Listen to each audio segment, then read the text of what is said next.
In Genesis chapter 1, we read that God created everything through spoken words. In John chapter 1, we hear that in the beginning was the Word, and the Word became flesh. Every Mass begins with the liturgy of the Word, and in our everyday lives, our relationships are built up or torn down by the words we use. Clearly, words are very important, and today's readings illustrate that. In the first reading, we hear that Peter is chastising the Jews who called for the death of Christ. Their hateful words, "Crucify him, give us Barabbas," led to the crucifixion of our Lord. In the second reading, we hear that those who claim to know Jesus but do not keep his commandments are liars. No mincing words here. If our words do not match our deeds, we are liars. And then in the gospel, Jesus appears to his disciples, and what are the first words out of his mouth? Peace be with you. That's the same phrase he uttered in last week's gospel 2 times. So obviously that's an important message. Taken together, these 3 readings suggest certain lessons for us. I think at least 3 lessons in how we can use words in the proper way in our lives. For one thing, we can remember Jesus' message of peace be with you, which is another way of saying we should be loving. Now, what do I mean by that, and how does that translate into our everyday lives? Well, first of all, we should refrain from gossiping.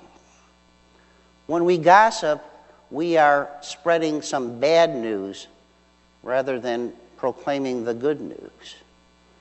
And when we gossip, we tend to tear down rather than build up relationships. So we should do our best to avoid gossip. Don't gossip ourselves. Don't listen to it. Certainly don't pass it on. Another thing we can do in keeping with this idea that we're supposed to proclaim the good news is to congratulate someone, affirm someone when he or she does something good.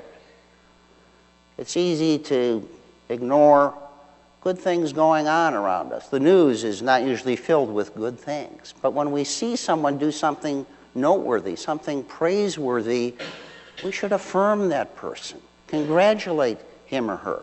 If we see something, for example, on Facebook that a person's done that's good, give that person a like and write a nice comment.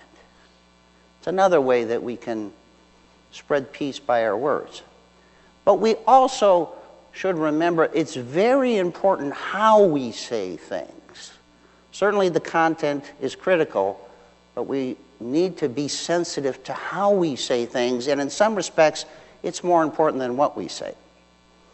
Years later, people probably won't remember exactly what you said, but they usually recall how you made them feel.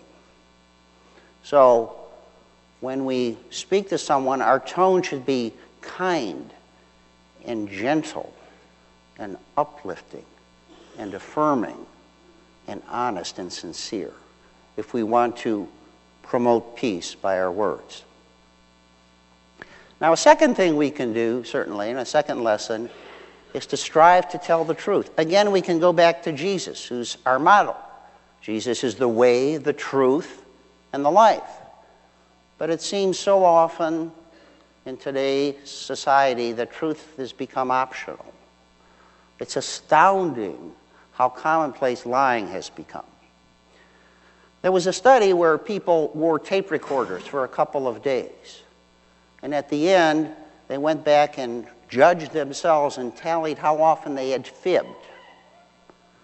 And these people judged themselves as on average having lied 3 times for every 10 minutes of conversation. Amazing. 3 lies for every 10 minutes of conversation. Now, they had their justifications. Oh, I wanted to avoid embarrassment. I wanted to hide some inadequacies. I wanted to spare someone's feelings. And none of them were really good reasons for lying. And when we lie, it creates problems. Now, some people may say, what's the big deal? Everyone lies. No one's hurt. Not true. When we lie, we diminish, we disrespect the person we're speaking to. And when we lie, we hurt ourselves because we bring conflict and stress into our lives that need not be there. The conflict arises because when we lie, we are at odds with the truth. We shouldn't feel like we're in a situation where we have to lie. And when that occurs, we ought to stop and try to figure out what's the conflict, what's going on. Something is disordered. And take a step back and try to resolve that conflict in an honest way. And lying also stresses us. When we lie, our blood pressure goes up, our heartbeat accelerates, we perspire. That's how a lie detector works. By detecting those adverse physiological responses when we lie. So lying is not good for our health.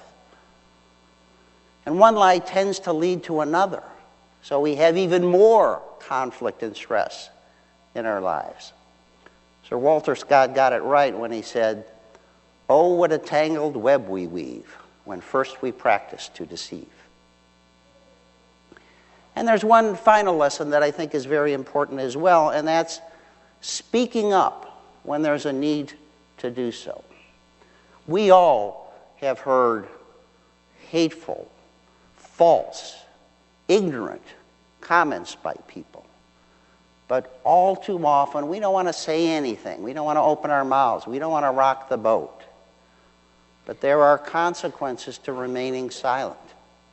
Just think back, in the last 2 months at the University of Oklahoma, there was that fraternity, those students on the bus, and they were chanting a racist song. And what happened? The 2 young men who were leading the chant were expelled.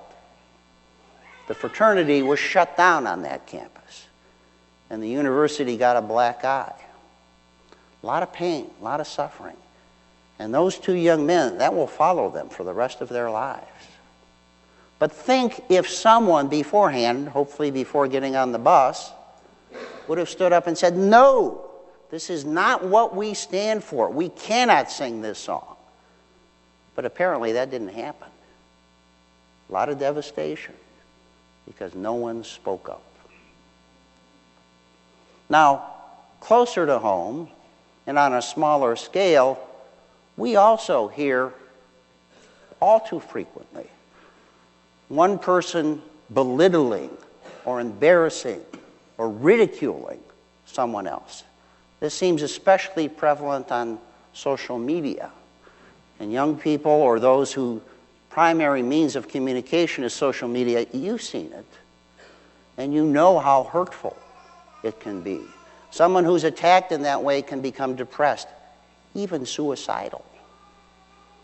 So why not speak up and come to the defense of that person? Fight back against the falsehoods. Be a friend. That person who's being attacked may desperately need just one person to stand up for him or her. You could even save a life. So words truly do matter. If we are to promote peace with our words, we should avoid gossip, we should affirm others, we should be careful how we say things.